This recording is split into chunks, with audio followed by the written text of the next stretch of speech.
কালারের বুরখা পরেন, আবার বুরখা পইরাও কিছু নারী ফিতনা ছড়ায়। বুরখা পইরা দেখা যায় মুখ খোলা রেখে দিয়েছে। মানুষের দেখেন আকর্ষণের মূল জায়গা হলো চেহারা। এজন্য মানুষ যখন বিয়ে করতে যায় তখন হাত পাও দেখে না, চেহারা আগে দেখে। আরো জোরে বলেন।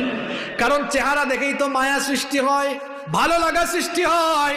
আল্লাহ বলেছেন মাথার উপর থেকে এমন একটা চাদর ব্যবহার করো যা তোমার মুখ, তোমার বক্ষ দেশ পর্যন্ত আবৃত করে রাখে। আল্লাহ নবী বলেছেন আখিরি জামানায় পর্দা কইরা কিছু নারী ফিতনা ছড়াবে। নবীজি বলেছেন আলা রুউসিহিম কাআসনিমাতিল বুখতিল ইজাফ, আলা রুউসিহিম কাআসনিমাতিল বুখতিল ইজাফ। বুখতি উটের কুজের মতো ভাঁজ দিয়ে দিয়ে স্টাইল করে তারা মাথার মধ্যে হিজাব পরবে। বলেন তো এই ধরনের আধুনিক যুগের ফিতনাবাজ অনেক নারী আছে না নাই?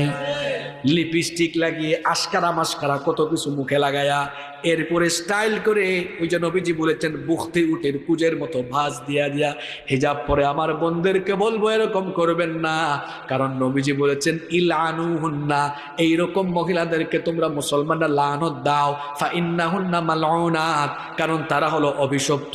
এই সকল নারীদেরকে অভিশপ্ত বলেছেন প্রিয় নবী মুহাম্মদুর রাসূলুল্লাহ সাল্লাল্লাহু আলাইহি ওয়াসাল্লাম। এজন্য আমার মাদেরকে বোনদেরকে বলবো খবরদার, পর্দার নামে ফিতনা করে অভিশপ্ত হওয়া যাবে না, আবার বেপর্দা হয়ে জাহান্নামীও হওয়া যাবে না। আমরা পর্দা মেনটেন করব। আমরা যারা এখানে পুরুষ মানুষ আছি আমরাও আমাদের মহিলাদেরকে পর্দা কিতা আওয়াজ করেন না কেন? আপনারা পর্দা করাবেন না?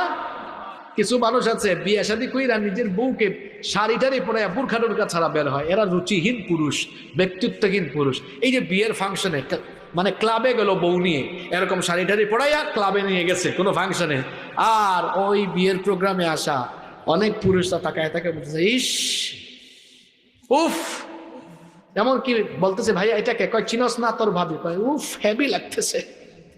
বউ কার আর কুতাকুতি করে কে দেখছে? নিজের বউয়ের সৌন্দর্য মানুষকে দেখায়া এরকম কমেন্ট শোনার পরেও যে পুরুষের লজ্জা লাগে না, একটা বেহায়া বেশরম ব্যক্তিত্বহীন পুরুষ। এটা রুচিশীল পুরুষ নয়, এটা রুচিহীন পুরুষ। আপনি টাকা পয়সা দিয়া মোহরানা দিয়া আপনার বউ আপনি বিয়ে করলেন, আপনার বউকে আপনি দেখবেন, আপনার বউয়ের সৌন্দর্য আপনি উপভোগ করবেন। আপনার বউ কি জনগণের সম্পদ নাকি যে জনগণ তার সৌন্দর্য উপভোগ করবে? যারা নিজের বউকে জনগণ দেখার জন্য এরকম বেপর্দা বানায় ছেড়ে দিয়েছে, এই সকল বেহায়া বেশরম পুরুষরা নিজের বউকে জনগণের সম্পদে পরিণত করেছে। আল্লাহ তাআলা ওই সকল লোকদেরকে হেদায়াত দান করেন।